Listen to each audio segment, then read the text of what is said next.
Reuma Times.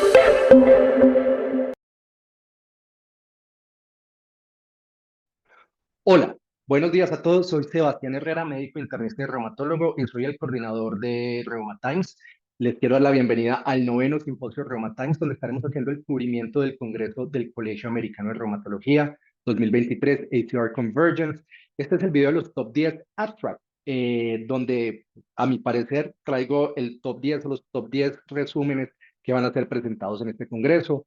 Es obvio que esto, pues con 2.500 trabajos puede que se nos queden algunas cositas por fuera, o probablemente se queden muchas cosas por fuera, y esto es una opinión completamente personal. Si tienen opiniones diferentes o quieren comentar, búsquenos en las redes sociales. Estoy en X como reuma-online-, en Instagram como doctor.sebastián Herrera, estamos en YouTube como Reumatología Online, y también están las redes sociales de Reuma Times, como Reuma Times en X y como Reuma Times en Instagram y en Facebook. Este es mi conflicto de interés. Y vamos ahora con el primer abstract. Este es el 2000 o 2019 más bien, que son las recomendaciones celular para el manejo de fatiga. Y es muy interesante porque fatiga es uno de esos síntomas difíciles de manejar en enfermedades autoinmunes y que son muy frecuentes. Dentro de las recomendaciones están que debemos tener en cuenta los múltiples factores biológicos, psicosociales y sociales de cada persona. Que definitivamente tenemos que empezar a vigilar fatiga y tenemos que empezar a ofrecer manejo en aquellos pacientes que reportan fatiga. Y este manejo debe basarse en decisiones compartidas teniendo en cuenta necesidades, preferencias, actividad de la enfermedad musculoesquelético-reumática, las comorbilidades, los factores individuales y contextuales.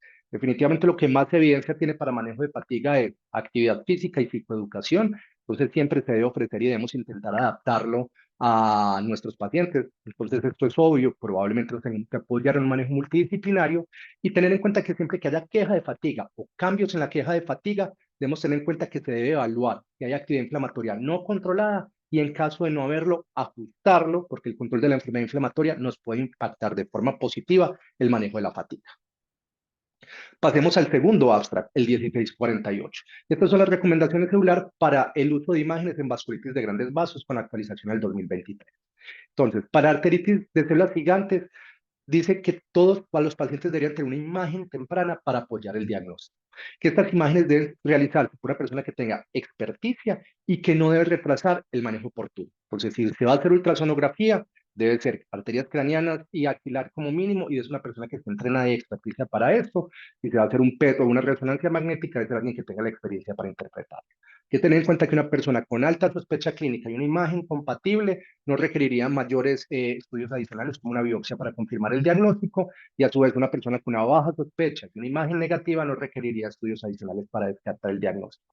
En todo lo que se salga de allí, pues habrá que hacer una interpretación de cada caso para definir si se requiere estudios adicionales.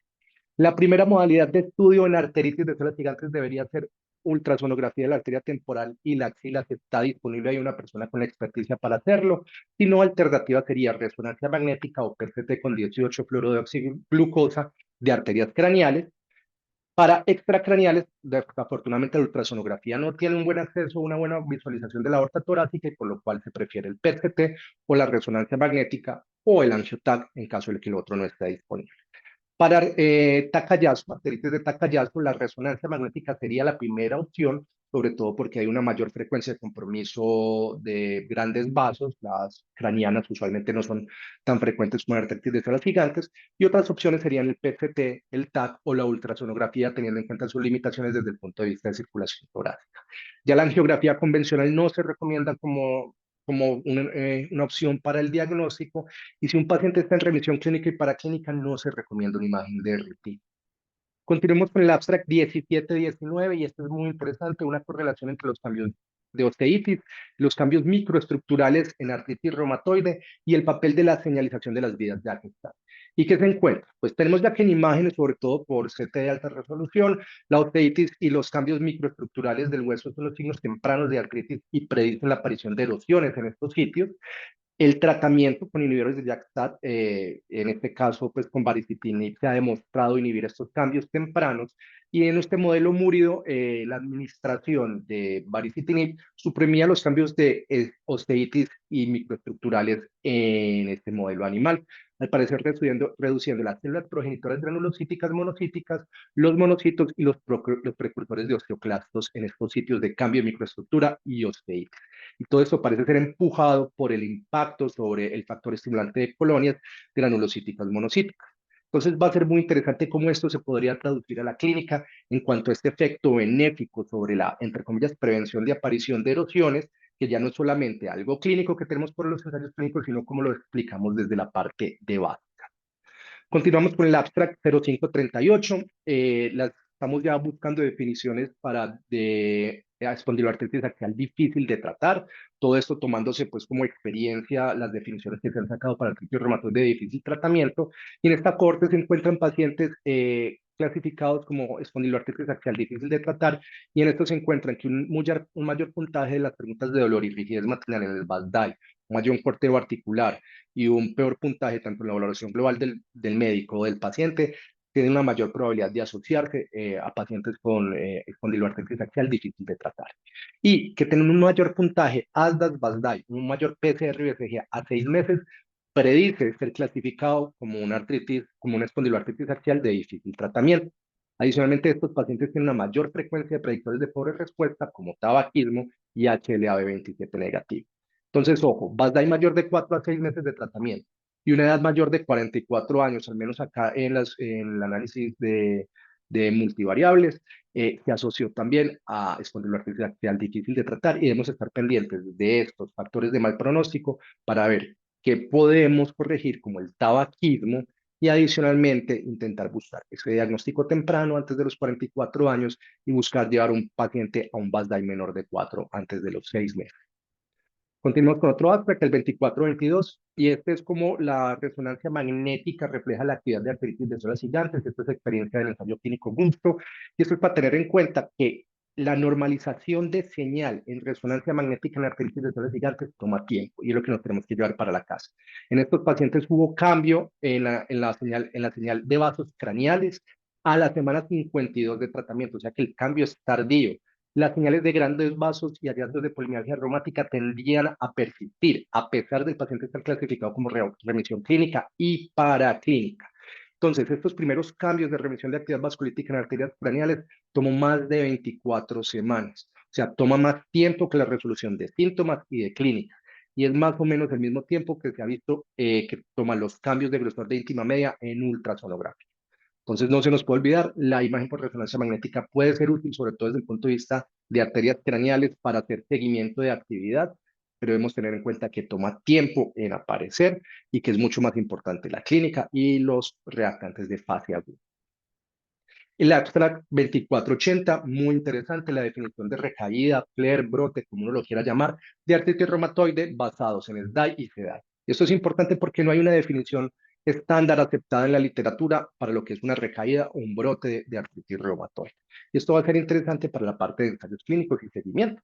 Entonces, ellos buscan unos puntos de corte en el SDAI y en el CDAI donde haya un deterioro de todos los puntos del núcleo de variables de actividad, tanto los desenlaces reportados por los pacientes como los objetivos, y que se asocien a una mayor frecuencia de ajustes en el manejo, y también se asocien a impacto funcional y estructural, o sea, progresión radiográfica. Y a través de una cohorte inicial, una cohorte de validación, encuentra que para SDAI el cambio de 4.7 puntos y CDAI el cambio de 4.5 puntos serían aquellos puntos de corte de los cuales encima de estos podríamos clasificar como un flare, recaída o brote, como lo quieran llamar, en artritis reumatoide. El abstract 2575 evalúa la estratificación del riesgo de cáncer en una cohorte de pacientes de vida real, aplicándoles las guías internacionales para cribado de cáncer asociado a miopatía inflamatoria idiopática, que se publicaron esta semana, pero que ya estamos hablando de ellos en resumen desde el Reumatimes pasado con el cubrimiento de EULAR 2023. Si no las han leído, si no saben de qué estamos hablando, búsquenlo en internet, las guías internacionales para tamizaje de cáncer asociado a miopatía inflamatoria idiopática, las publicaron esta semana. Entonces, esto lo que hace es clasificar a los pacientes con miopatía inflamatoria, que tiene un mayor riesgo de diagnóstico de malignidad de por sí, en pacientes de alto, moderado o riesgo estándar para cáncer, y con esto con esta clasificación estas guías recomiendan que estudios de cribado debe hacer uno para cáncer. Y ellos que encuentran que si uno los estratifica con guías, en esta cohorte, el 42% de los pacientes eran alto riesgo, el 40% era riesgo moderado y el 17% era riesgo estándar. De los de alto riesgo, el 11% se les encontró cáncer, de los de riesgo moderado el 3% y los de riesgo estándar 0%. El total, el 6% de la cohorte tuvo cáncer, el más frecuente era cáncer de mama, seguido por primario desconocido, posteriormente gástrico y otros como vejiga, endometrio, ovarios, próstata, esófago.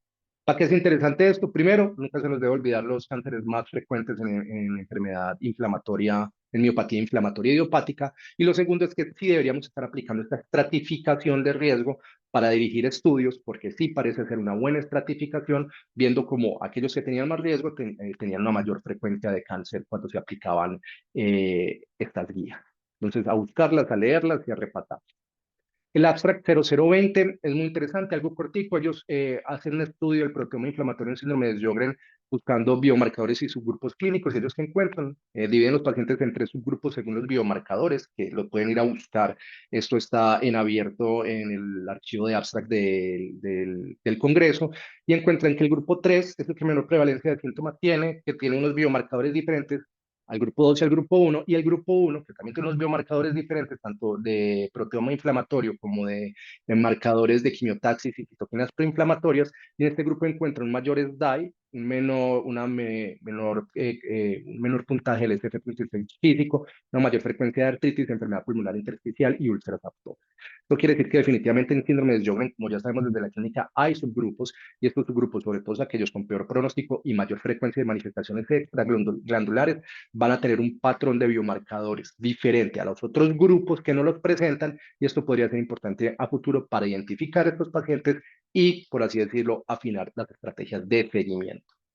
La abstract 0777, también hablando de características de artritis psoriásica de difícil tratamiento y similar a lo que se está haciendo en espondiloartritis axial, buscando estrategias para definir estos pacientes, y encuentran que el compromiso axial, la obesidad y el mayor compromiso cutáneo, que lleva un mayor recambio de IMAR biológico por el compromiso cutáneo, son características que se asocian a artritis psoriásica de difícil tratamiento.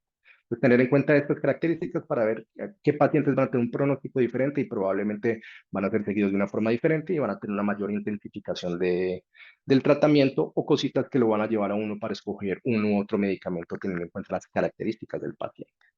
La abstract 2429 para terminar, este es un ensayo clínico donde comparan romosozumab versus denosumab en pacientes con alto riesgo en tratamiento con glucocorticoides. Entonces lo que hacen es que toman pacientes que estén tomando prednisolona más de 5 miligramos día por al menos 12 meses, o sea, le autorizan a recibir romosozumab por 12 meses o denosumab por 12 meses, y después todos pasan a denosumab. Son pacientes de alto riesgo de fractura por las características acá anotadas. Si son mayores de 40 años, con un test por menor a menos 2.5. Si son menores de 40 años, con un test por menor a menos 3, o con un FRAX elevado para fractura mayor. Y lo que evalúan son los cambios de densidad mineralosa y encuentran que hay una superioridad de romosozumab para el aumento de la densidad mineral ósea espinal. Hay que recordar que fueron 12 meses de romosozumab seguidos de denosumab comparados con denosumab. Entonces, tener en cuenta que parece que va apareciendo una nueva opción de manejo para la prevención o el manejo de osteoporosis inducida por glucocorticoides. Espero les haya gustado este video de los top 10 abstract. Los esperamos en Reuma Times. Estaremos haciendo el cubrimiento de todo el Congreso. El Congreso va del 12 al 15 y nosotros estaremos publicando 13, 14, 15 y 16 de noviembre. Recuerden www.reumatimes.com, inscríbanse y totalmente gratis van a tener el análisis por speakers muy top de México, Colombia, Argentina y Alemania para que estemos al día en la reumatología. Hasta pronto.